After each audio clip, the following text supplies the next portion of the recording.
different classes of carbohydrates, the monosaccharides. First, the contents. Monosaccharides, physicochemical properties of monosaccharides, types on the basis of size, types on the basis of functional group, chain and ring structures and the importance. So सबसे पहले हम monosaccharides को define करते हैं. Monosaccharides carbohydrates की 3 major जो classes हैं उसमें the first class is the monosaccharides. पहली मोनोसैक्राइड है, फिर उसके बाद डाइसैक्राइड और पॉलीसैक्राइड्स हैं. So monosaccharides, mono mean one and saccharide mean sugar. So it is the simplest sugar. तो मोनोसैक्राइड का हम डेफिनेशन यूं करेंगे, monosaccharide are the simplest sugars which can not be broken down into further simple carbohydrates. क्योंकि एक को अगर आप ब्रेक डाउन करेंगे तो एक से आगे फर्दर एक या दो तो नहीं बनेंगे. तो सिंगल यूनिट है, उसको ब्रेक डाउन करेंगे तो आगे फर्दर कार्बोहाइड्रेट्स नहीं बन सकते हैं. अच्छा, यहां थोड़ा सा मैं क्लियर कर दूं. ये कहा गया कि मोनोसैक्राइड्स को ब्रेक डाउन करने से फर्दर कार्बोहाइड्रेट्स नहीं बनते. यानी ग्लूकोज की ब्रेक डाउन तो हो जाती है, ग्लूकोज एक मोनोसैक्राइड है, लेकिन उससे आगे फर्दर जो ब्रेक डाउन से जो मॉलिक्यूल्स बनते हैं वो कार्बोहाइड्रेट्स नहीं होंगे. जैसे ग्लूकोज की ब्रेकडाउन से पायरुवेट बनता है ग्लाइकोलिसिस में, तो पायरुवेट जो है वो कार्बोहाइड्रेट की कैटेगरी में नहीं आता है. तो इसलिए तो glucose is the most common type of monosaccharides. Physicochemical properties of monosaccharides, इनकी फिजिकल और केमिकल प्रॉपर्टीज या हमसे एक ओवरव्यू लेते हैं. मोनोसैक्राइड्स की सबसे पहली जो बहुत फेमस प्रॉपर्टी दी है स्वीट इन टेस्ट. जो है वो तमाम मोनोसैक्राइड जो है वो टेस्ट में स्वीट है. जैसे ग्लूकोज है, मैनोज है, ग्लैक्टोज है, ये सारे के सारे स्वीट इन टेस्ट हैं. They are readily soluble in water. Monosaccharides water के अंदर रेडिली सॉल्युबल, इजी सॉल्युबलाइज हो जाते हैं. अगर वो सॉलिड फॉर्म, प्योर फॉर्म के अंदर मौजूद है, there will form crystals, so they are crystalline in nature. Crystalline का मतलब ये एक तो है कि जो आपने लिक्विड में उसको रखा हुआ है, फिर तो वो सोल्यूशन बना देगा. But when it is in pure form, जब ये प्योर फॉर्म में होगा तो फिर ये क्रिस्टलाइन, जैसे साल्ट है, नमक को अगर पानी में डाले तो वो सॉल्युबल होता है, लेकिन अगर नमक प्योर फॉर्म में है तो एक साल्ट की क्रिस्टलाइन फॉर्म में अपीयर होता है. तो मोनोसैक्राइड्स भी जो है वो क्रिस्टल्स बनाते हैं. They are all the monosaccharide, they are reducing sugars. Most of the, एक आध को छोड़ कर बहुत सिंपल हैं, लेकिन हम इन जनरल हम यही कहते हैं कि all the monosaccharide they are reducing sugars. Reducing sugars वो शुगर्स होती हैं जो किसी दूसरे मॉलिक्यूल को ऑक्सीडाइज जो है रिड्यूस कर जाती हैं. जैसे मेटल आयंस हैं, मेटल आयंस की रिडक्शन कर सकती हैं, या फिर इसके अलावा कोई दूसरे ग्रुप्स जो है उनकी रिडक्शन, दूसरों की रिडक्शन करेंगे खुद ऑक्सीडाइज हो जाती हैं. इसलिए हम इनको, क्योंकि दूसरों की रिडक्शन करती हैं, तो they are reducing sugars. Types of monosaccharides. Monosaccharides के हम 2 बेसिस के ऊपर टाइप्स कर सकते हैं. पहला है कि on the basis of size, यानी कार्बन एटम्स की बेस के ऊपर, उसकी कार्बन चेन में कितने कार्बन एटम्स मौजूद हैं उसकी बैकबोन के अंदर, स्केलेटन के अंदर. मोनोसैक्राइड का जो साइज है वो 3 to 7 कार्बन जो है वो पे कंसिस्ट करता है. तो इसमें जो 3 कार्बन वाला है दे आर कॉल्ड मोनोसैक्राइड, जो they are called triose. 4 carbon वाले करते हैं टेट्रोजेज, 5 कार्बन वाले पेंटोजेज, 6 कार्बन वाले हेक्सोजेज एंड 7 वाले हेप्टोजेज. अच्छा, इसमें 3 to 6 यानी 3, 4, 5 और 6 वाले कार्बन वाले ये बहुत अबंडेंट है नेचर के अंदर.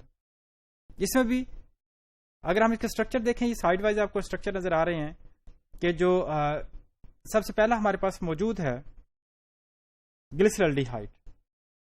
ग्लिसरल्डिहाइड को अगर हम देखें तो इट इज अ 3 कार्बन.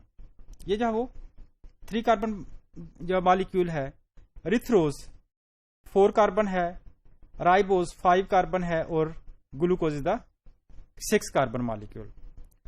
इसका बाद ग्लिसरल्डिहाइड 3 कार्बन, ये ट्राइयोज है. रिथ्रोज 4 carbon is the tetrose. Ribose 5 carbon है तो ये पेंटोज में आएगा, और ग्लूकोज के 6 कार्बन तो ये हेक्सोज की कैटेगरी में आएगा. अच्छा, यहां स्ट्रक्चर के रेफरेंस थोड़ा सा आप इसको फोकस करें. एक एंड के ऊपर फंक्शनल ग्रुप अटैच है, बाकी तमाम कार्बन के साथ हाइड्रोक्सिल ग्रुप मौजूद होते हैं. तो ये यानी कि कार्बोहाइड्रेट्स की एक बड़ी इंपॉर्टेंट उसकी जो ये भी है कि दे आर पॉलीहाइड्रोक्सी, यानी एक से ज्यादा हाइड्रोक्सिल ग्रुप कंटेन करते हैं. ये 3 कार्बन वाला है तो एक फंक्शनल ग्रुप के लिए कार्बन होगा, 2 के साथ हाइड्रोक्सिल ग्रुप जो है वो अटैच है. अगर 6 कार्बन वाला है तो 5 कार्बन के साथ हाइड्रोक्सिल ग्रुप होंगे, एक के साथ फंक्शनल ग्रुप जो है वो अटैच होता है. मोनोसैक्राइड्स की हम जो दूसरी इसकी क्लासिफिकेशन करते हैं वो है इसकी फंक्शनल ग्रुप की बेस के ऊपर. पहला है कार्बन स्केलेटन के बेस के ऊपर कितने कार्बन आइटम्स हैं, उस हिसाब से उसको नाम देते हैं। फंक्शनल ग्रुप के लिहाज से मोनोसैकेराइड्स में 2 फंक्शनल ग्रुप्स पाए जाते हैं। कुछ मोनोसैकेराइड्स वो हैं जिनके अंदर aldehyde is a functional group, तो जिनके अंदर एल्डिहाइड है उनको हम कहते हैं एल्डोजेस, और जिनके अंदर ketone group as functional group, ketonic जो है ग्रुप फंक्शनल ग्रुप के तौर पर मौजूद है, तो उनको हम कीटोजेस कहते हैं। इसकी वेरी सिंपल एग्जांपल है ग्लूकोज और फ्रुक्टोज। ग्लूकोज भी 6 कार्बन मॉलिक्यूल है, फ्रुक्टोज भी 6 कार्बन मॉलिक्यूल है, लेकिन जो ग्लूकोज है इसके पास एल्डिहाइड है, तो इसको हम कहते हैं इट इज एल्डोहेक्सोज, जबकि जो फ्रुक्टोज है इसके पास ये कीटोनिक ग्रुप रखता है, तो इस वजह से हम इसको क्या कहते हैं, जब एल्डोहेक्सोज नहीं कहेंगे बट कीटोहेक्सोज का नाम देंगे। ठीक है, तो इस तरह से aldo sugar and the keto sugars हमारे पास जो है 2 कैटेगरीज आएंगे, ये दोनों आपके सामने हैं। एल्डिहाइड ग्रुप जो है CHO ग्रुप को कहते हैं। ठीक है, ये CHO जब इकट्ठा है इसलिए एल्डिहाइड हमेशा एक एंड के ऊपर आता है, जबकि जो कीटोनिक ग्रुप है ना, इसमें C+O वाला जो कार्बन है उसके दोनों तरफ कार्बन मौजूद होता है आमतौर पर। इसलिए अगर आप देखें तो जो कीटोनिक ग्रुप होता है ये एंड के ऊपर नहीं होता, ये कहीं सेंटर में या कहीं दरमियान में जो वो मौजूद होता है। जब फ्रुक्टोज में देखिए नंबर 2 पोजीशन के ऊपर है, नंबर 1 पोजीशन के ऊपर कीटोन ग्रुप एग्जिस्ट नहीं करता, वहां एल्डिहाइड ग्रुप जो एग्जिस्ट करेगा।